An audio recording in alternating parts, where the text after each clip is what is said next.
Magandang umaga mga ka-roll up. Meron tayong ginawa diyan na na polycarbonate na roll up automatic. Bale, ang tagal ba i-release ng hot work permit natin.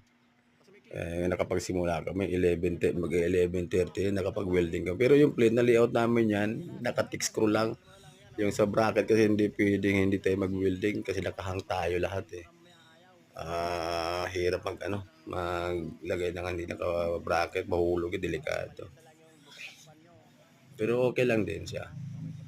Pinasok kasi namin yan sa loob, nag-bracket muna kami dyan pansamantala, kaway wala kaming ginagawa. Ginawa namin, tinex screw namin at binulsindas namin sa bracket. Bali, binaloktot nila yung angle bar para magka-diretso doon sa full plate. Gusto nakatornilyo yan.